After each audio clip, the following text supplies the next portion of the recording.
Hello there, World of Tankers, and welcome to the channel. I'm your host, Adrudels Blitzen. In today's video, I'll be playing in the Tier 9 Italian auto-reloading tank destroyer, the Contraccaro 1 Mark II. When it comes to all of the auto-reloading tank destroyers, this is my favorite on the line. I know the Tier 8 is probably one of the most overpowered vehicles in the game right now. I know the Tier 10's got a lot more alpha than this vehicle, but I like the fact that this tank has a lot of damage per shot, and as well fantastic frontal armor.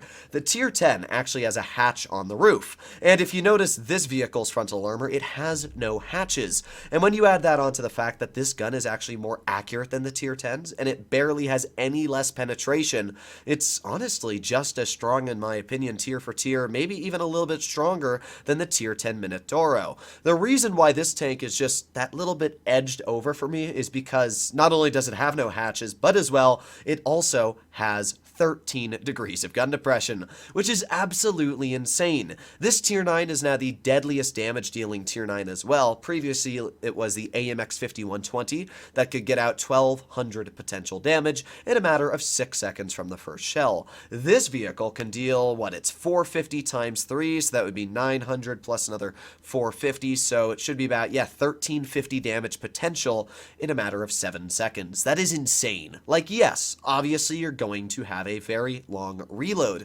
However, if you drive this tank correctly and you put yourself in a position where the opponents cannot push you and you're able to dump a clip into them, it actually can be quite nice. Here we are, battle number 1. What do we have up against us? An E100? Okay, that'll be pretty hard to deal with. An FV215B, and that's actually all they got for heavies. I'm not sure which way I actually want to drive this tank. It seems like we have a decent chunk of heavies. Do I want to help out the mediums or the heavies? I'm actually going to go medium route. I feel like the tank destroyers on their team are going to really shut down the heavy lane, and with the 13 degrees of gun depression this vehicle carries, I feel like it would be a little bit more beneficial to drive this tank towards the medium side, try and help out my 92E1, help out my mediums, get some nice clears, and come out with a victory. But I guess we'll find out. We can already see the 2 and 5B spotted off towards the other side, and it appears that nothing has been spotted by our T92E1. Now, with the 13 degrees of gun depression this tank has, it might be very well possible that I can just sit like this, and yes, that is exactly what I was hoping for. So I can literally just sit here, and, well, we're going to reload just a little bit longer. Come on, 3, 2, 1, and there you go. We have all of our shells ready. Okay, so now we can go just kind of chill here.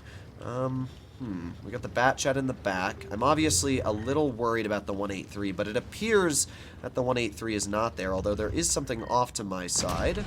Oh, yeah, that's what I'm talking about. 1 easy shell into the E100, 2 easy shells into the E100, and, well, let's do it. Might as well get 3 out. And there you have it, ladies and gents. That is 1,400 damage dealt there in just that short amount of time. And now, I'm going to back up. I'm going to figure out how I want to do this, because we can see the 183 is actually in the back.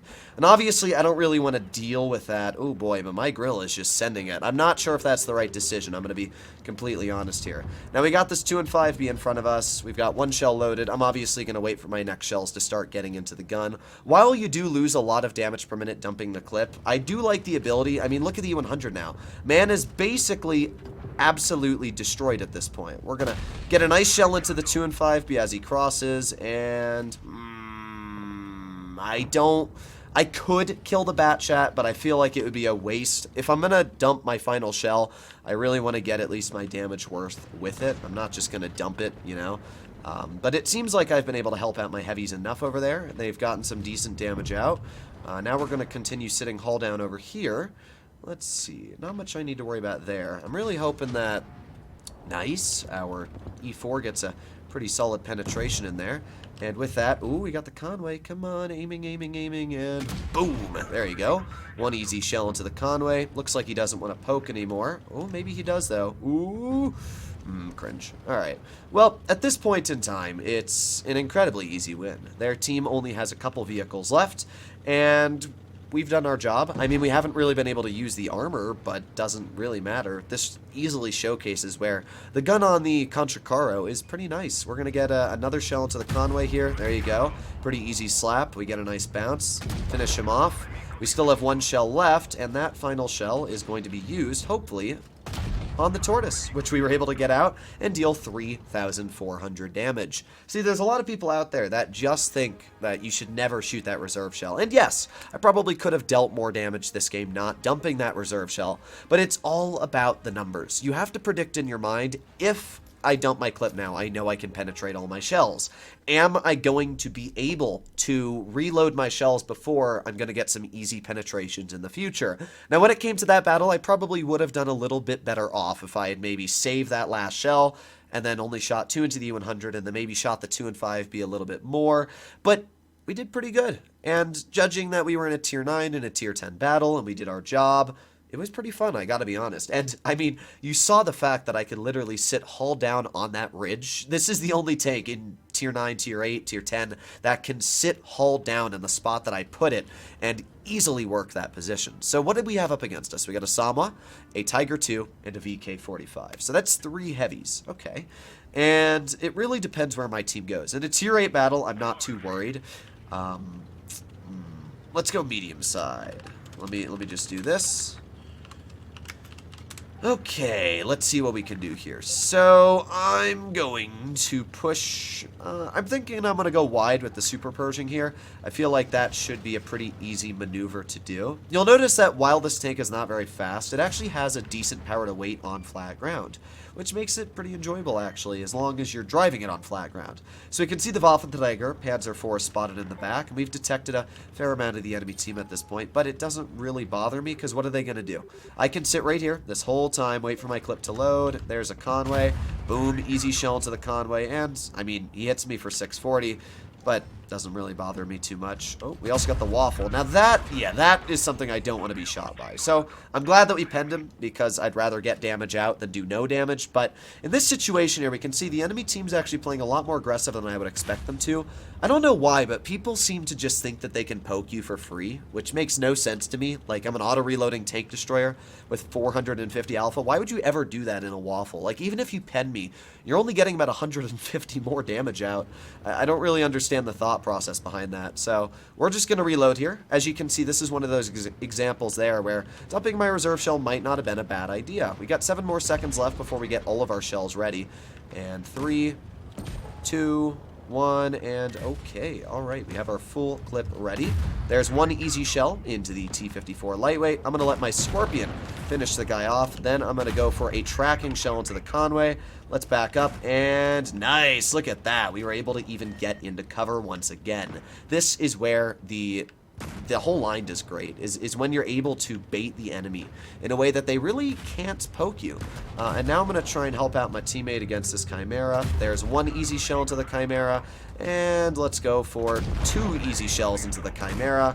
And there you have it. I mean, now I've absolutely pooped on the enemy. We're just going to back up. Super Pershing's actually a bit of a teammate trying to help me out. We can see that our team is not doing amazing, and ooh, our Super Pershing got lucky. Hold the front. Okay, I'm going to turn around and see if I can help out with the back. Let's see what I can do. All right, we got 8 seconds left before I've got my shells ready. 6, 5, 4, 3, 2, 1, and okay. WZ, it'd be nice if he didn't block me, but there you go. Nice shot once into him. And with that, the VK-45 is absolutely pooped. Okay, so what are we going to do here? I mean, my Super Pershing's not in the best situation. Rip, man got a little bit pooped on. But, I mean, we're going to win this. So the good news is that we are going to come out with a victory here, which is always very, very nice. Ooh, a very, very nice slapperoonie into the Samwa there. And that means all that's left is the Tiger 2 off to the side over here. Tiger is going to poke the WZ. He's going to get a nice pennant. We're going to load a heat shell, get the finishing shot, and there you have it. That is the Contra Caro. This was a 3,800 damage battle. And once again, you can see that I did dump my reserve shell in some situations. But even though you do, it's a pretty easy tank to make up for that dump. I really enjoy it because there's so many people that really can't push on the tank. When you're up against tier 8s, its alpha is fantastic, its penetration is great, and it can get the job done. And when you're up against tier 10s, it still does great because the armor's fantastic, the alpha's good, penetration still gets the job done, and even though you don't have DPM, as long as you can sit in the front line, you're basically fine. So, yeah, I really like the tank. Let me know in the comments down below what you guys think, but I'll see you in the next one. Bye-bye.